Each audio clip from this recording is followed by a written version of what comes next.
ओम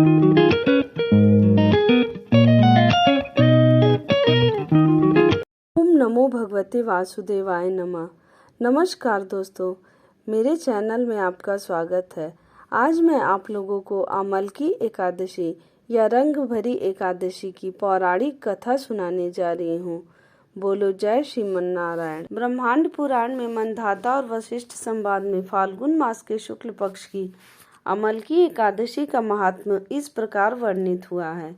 एक बार मंधाता जी ने वशिष्ठ जी से प्रार्थना की, हे ऋषिवर, यदि आप मुझ पर प्रसन्न हैं, मुझ पर यदि आपकी कृपा है, तो आप कृपा करके मुझे ऐसा व्रत बतलाइए जिसका पालन करने से मुझे वास्तविक कल्याण की प्राप्ति हो। इसके उत्तर में वशिष्ठ जी ने प्रसन्नचित होकर कहा, हे राजन, मैं आपको शास्त्रों के गोपनीय रहस्यपूर्ण तथा बड़े ही कल्याणकारी व्रत की कथा सुनाता हूँ, जो कि समस्त प्रकार के मंगल को देने वाली है। हे राजन, इस व्रत का नाम अमलकी एकादशी व्रत है। यह व्रत बड़े से बड़े पापों का नाश करने वाला है। 1000 गाय दान के पुण्य का फल देने वाला एवं मोक्ष प्रदाता है।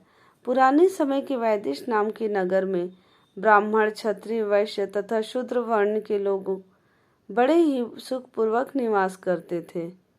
वहाँ के लोग स्वाभाविक रूप से स्वस्थ तथा हृष्ट पुष्ट थे।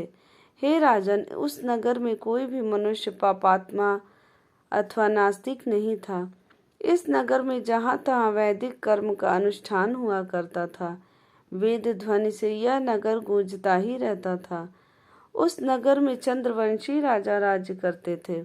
इसी चंद्रवंशी राजवंश में एक चैत्र रथ नाम के धर्मात्मा सदाचारा राजा ने जन्म लिया। यह राजा बड़ा पराक्रमी, शूरवीर, धनवान, भाग्यवान तथा शास्त्रज्ञ भी था।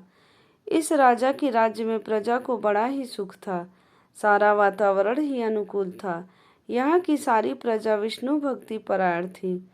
सभी लोग एकादशी का व्रत करते थे। इस राज्य में कोई भी दरिद्र अथवा कृपण नहीं देखा जाता था।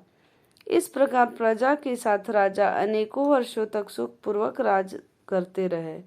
एक बार फाल्गुन शुक्ल पक्षीय द्वादशी संयुक्ता अमलकी एकादशी आ गई। यह एकादशी महाफल देने वाली है। ऐसा जानकर नगर के बालक, वृद्ध, युवा, स्त्री व पुरुष तथा स्वयं राजा ने भी सपरिवार इस एकादशी का व्रत का पूरे नियमों के साथ पालन किया।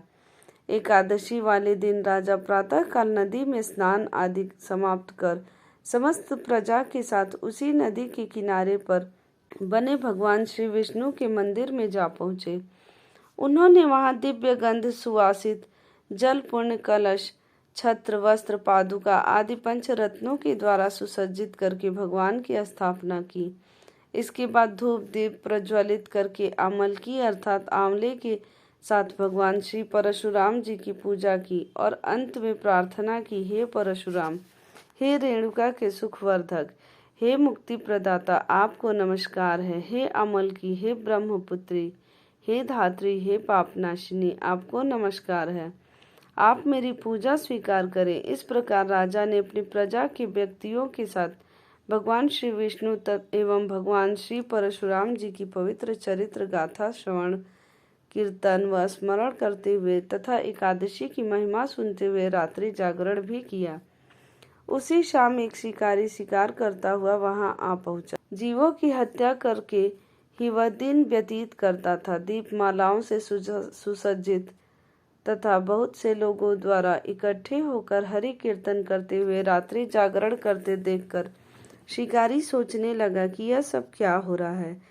शिकारी के पिछले जन्म के पुण्य का उदय होने पर ही वहां एकादशी व्रत करते हुए भक्त जनों का उसने दर्शन किया। कलश के ऊपर विराजमान भगवान श्री दामोदर जी का उसने दर्शन किया तथा वहां बैठकर भगवान श्री हरि की चरित्र गाथा श्रवण करने लगा। भूखा प्यासा होने पर भी एकाग्र मन से एकादशी व्रत के महात्म्य की कथा तथा भगवान श्री हरि की महिमा श्रवण करते हुए उसने भी रात्रि जागरण किया। प्रातः होने पर राजा अपनी प्रजा के साथ अपने नगर को चला गया तथा शिकारी भी अपने घर वापस आ गया और समय पर उसने भोजन किया।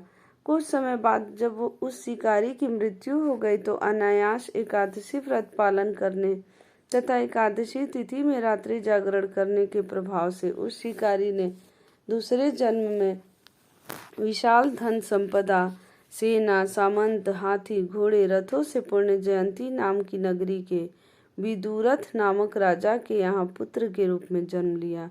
वह सूर्य के समान पराक्रमी, पृथ्वी के समान क्षमाशील, धर्मनिष्ठ, सत्यनिष्ठ एवं अनेकों सद्गुणों से युक्त होकर भगवान विष्णु की भक्ति करता हुआ तथा 1,00,000 गांवों का आधिपत्य करता हुआ जीवन बिताने लगा।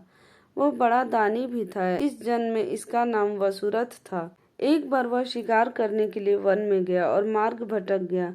वन में घूमते घूमते थका हारा, प्यास से व्याकुल होकर अपनी बाहों का तकिया बनाकर जंगल में सो गया। उसी समय पर्वतों में रहने वाले मलेक्षी यवन सोए हुए राजा के पास आकर राजा की हत्या की चेष्टा करने लगे। वे राजा को शत्रु मानकर उनकी हत्या करने पर तुले थे।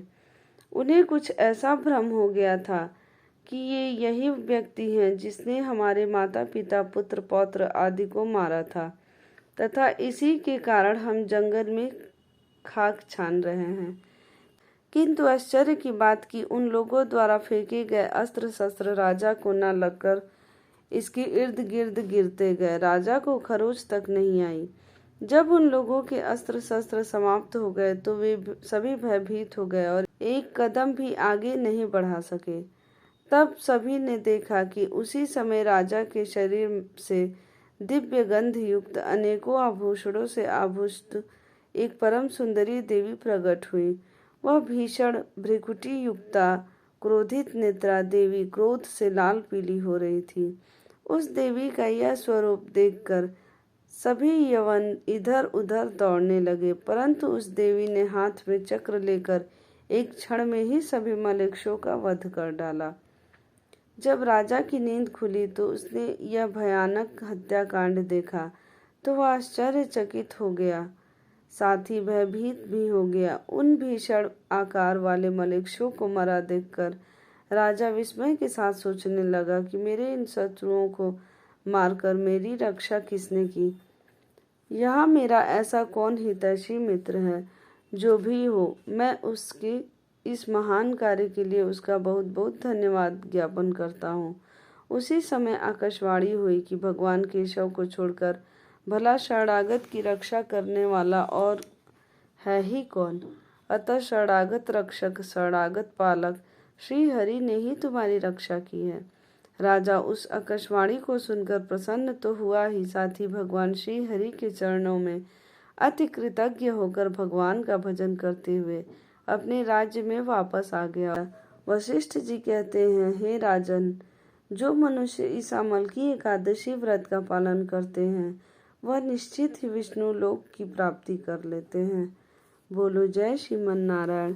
अगर आपको मेरी यह कथा अच्छी लगी हो तो मेरे चैनल को लाइक करें, सब्सक्राइब करें, शेयर करें और कमेंट में जय श्रीमन नारायण जरूर लिखें।